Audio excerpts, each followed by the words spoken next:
The President of Georgia, Salome Zurabishvili, here in the studio. Thank you, Madam, for being with us here at France 24. We appreciate you coming in. It's worth pointing out to people before we start, 2008, Russia mounted 2 land grabs in Abkhazia and South Ossetia. There has been this idea of Putin wanting to grab Georgia 20% for many years. At this stage, what are your fears for your country? The fear is that there is a process of Russia really capturing the state. What it's trying to do in Ukraine through military means, it's trying to do in Georgia without any cost practically, through a proxy regime that is taking laws that are really copycats of Russian laws and trying to suppress the civil society. Now the civil society has been protesting extremely peacefully. I have to underline that because the last events that are shown are really provoked by the regime and are not representing what was this peaceful movement, which is going to reach a year in 1 week, and during which there was not a car burnt or a window broken of any store. So that is the peaceful nature of this movement that is very important, that they try to discredit through this pseudo-attack, what I call the attack on the Winter Palace. But it's really a scenario that is known from autocratic regimes, that they need to show some intensified violence, radicalism. So when you hear the Speaker of the Parliament saying what he said, when you hear what the Prime Minister was saying, clearly you're seeing behind that basically Moscow. A Moscow influence. Yeah, they have been talking Moscow for now more than 2 years. Now we see that because there was the Finnish foreign minister present and it has received more coverage. But for 2 years they have been insulting all the Western ambassadors, the American ambassadors and the European Union, very harshly. There's been very aggressive tones.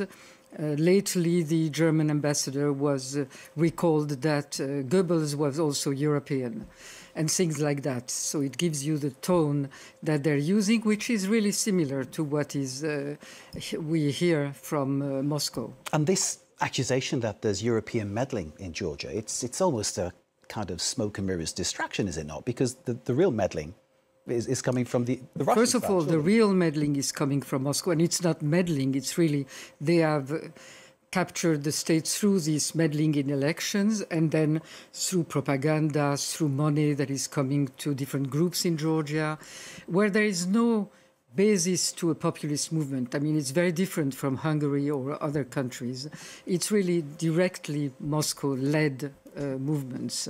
This is something that is now carried through by the proxy regime with repressive, intensified repression almost every day that is getting worse. You must have fears for what happens to the opposition in Georgia now.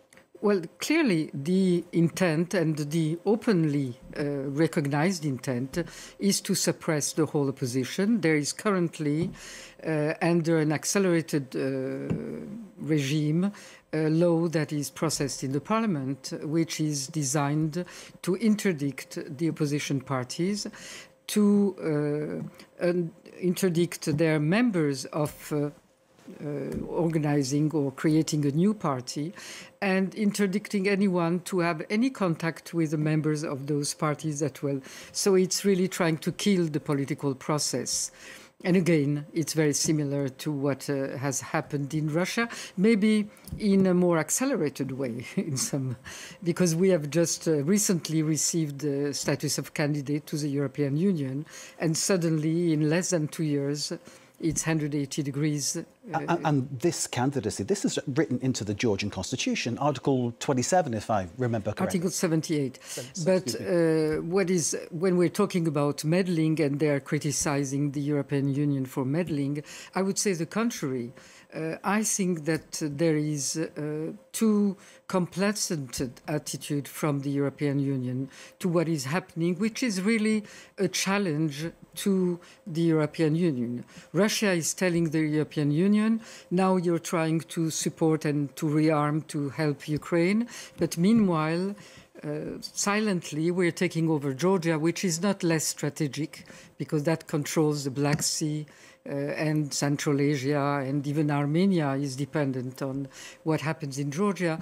And we're doing that without you being able to react at all. And in fact, the European Union is not reacting. This is a warning to Europe to wake up, basically. There is no policy. And I'm telling Europe what happened in 2008 when Georgia was military aggressed and invaded, and nobody really reacted except the visit of the Baltic states presidents and the Polish president. But that was more moral support, but there was no other reaction. What is happening today is the same thing. Russia is testing a hybrid strategy in Georgia, whether it can cost less, really reoccupy or control, even if it's not an occupation, control and influence countries in its backyard. Without getting any reaction from the European Union. And for the time being, this test is for Moscow positive, much more positive than Ukrainian test, where it has more difficulties to, after 3.5 years, to have any progress, if not regress. So if that works, then Russia will continue in other places where it doesn't need to have common borders to really implement this new strategy. So we are a test case, and we need to get more attention on this test case so that it doesn't become a rule. Madame Zurabishvili, we have to leave it there. Thank you very much for joining us here in France 24. Thank you very much. We've given you time to voice your concerns about your country, and clearly I think the message loud and clear to all our viewers about what is happening. We are resisting, so help us to resist. Thank you very much indeed. Thank you. Salome Zurabishvili, President of Georgia, joining us here in the studio.